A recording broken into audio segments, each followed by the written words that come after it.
Assalamualaikum warahmatullahi wabarakatuh. Perkenalkan, nama saya Nova Ilkana.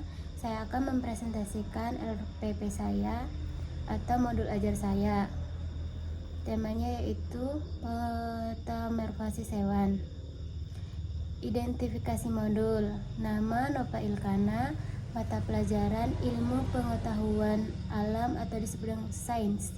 Kelas 4 semester ganjil, alokasi 2 kali 35 menit. Yang kedua, identifikasi peserta didik, yaitu ada materi pembelajaran yaitu tentang metamorfosis hewan.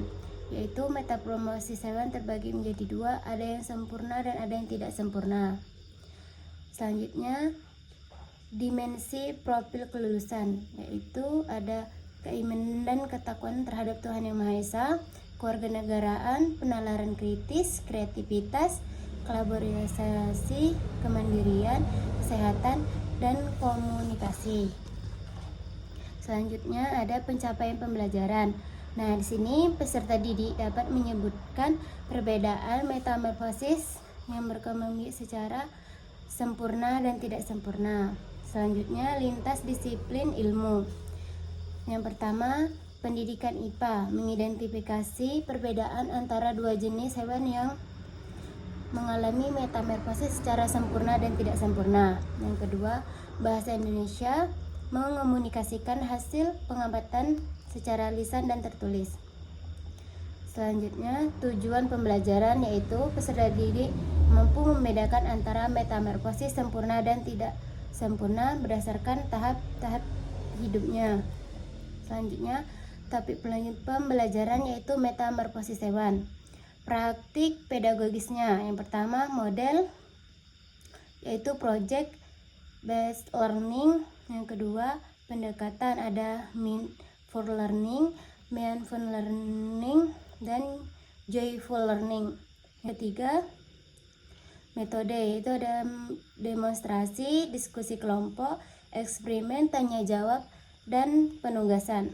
Selanjutnya, kemitraan belajar yaitu ada guru kelas, teman kelompok, orang tua untuk penguatan di rumah.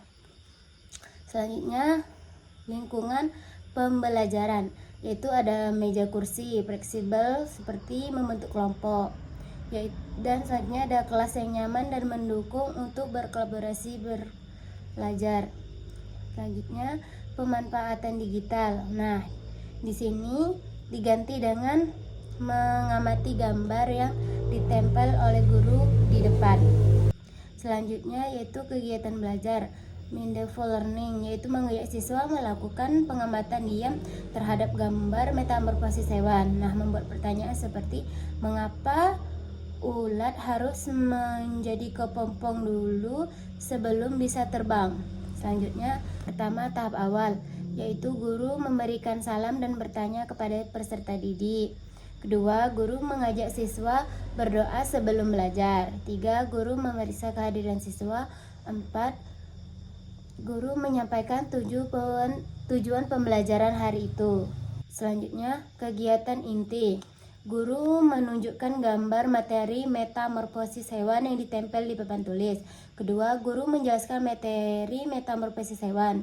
Ketiga, siswa mencoba mengerjakan contoh soal di papan tulis. Keempat, guru membagikan siswa menjadi 2 kelompok, yaitu satu kelompok terdiri dari 5 orang. Selanjutnya, guru memberikan LKPD. Keenam, kelompok mulai mengejarkan LKPD. Ketujuh, setiap kelompok mempresentasikan hasil LKPD-nya. Selanjutnya, tahap penutup. Guru bersama siswa menyimpulkan hasil pembelajaran. Selanjutnya, menyanyikan lagu sederhana tentang metamorfosis hewan. Selanjutnya, guru memberikan tugas untuk di rumah. Dan yang terakhir adalah penutup pembelajaran dengan berdoa dan salam. Selanjutnya ada asesmen penilaian. Asesmen penilaian selama proses pembelajaran yaitu ada 1, observasi selama kegiatan diskusi. Kedua, penilaian hasil LKPD yang telah dikerjakan oleh setiap kelompok. Pengayaan remedial yaitu ada perkenalan proses tentang metamorfosis hewan. Remedialnya menggunakan media atau gambar yang telah diamati di papan tulis. Refleksi diri peserta didik. Yang pertama, bagaimana yang paling seru menurut peserta didik. Kedua, apakah peserta didik sudah dapat membedakan metamorfosis hewan yang melakukan metamorfosis secara sempurna dan tidak sempurna. Refleksi guru, apakah pembelajaran yang dilakukan sudah sesuai dengan rencana? Kedua, bagian rencana pembelajaran yang sulit. Ketiga, bagaimana cara mengatasi kesulitan tersebut? Keempat, apa saja kesulitan yang dialami oleh peserta didik untuk mampu mencapai tujuan pembelajaran. Kelima, apakah yang dilakukan untuk membantu peserta didik harus bisa mengerti materi pembelajaran. Selanjutnya yaitu ada penilaian sikap. Nah, indikatornya ada kolaborasi, yaitu memerlukan bimbingan, yaitu memulai perkembangan, berkembang, dan membudaya.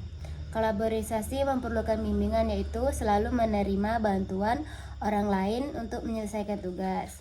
Kedua, mulai berkembang, yaitu menyelesaikan tugas peserta didik dengan sedikit bantuan.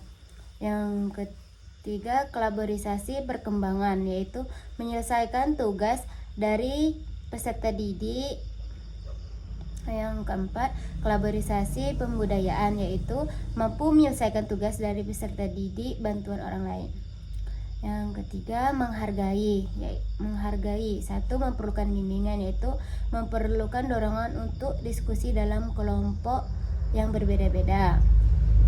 Menghargai mulai berkembang, yaitu sesekali memerlukan dorongan dari kelompok lainnya untuk bertanya.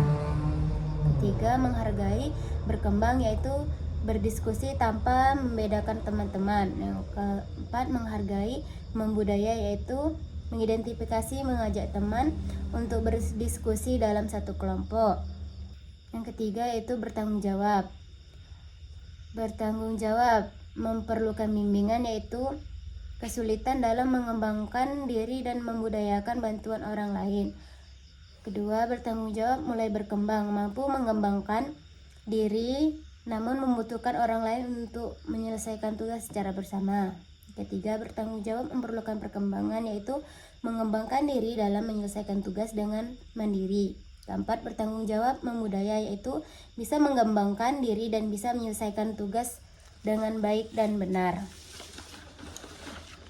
Yang terakhir yaitu ada skor ataupun penilaian. Ada nama, kolaborasi, menghargai, bertanggung jawab, ada total skor, nilai, dan keterangan.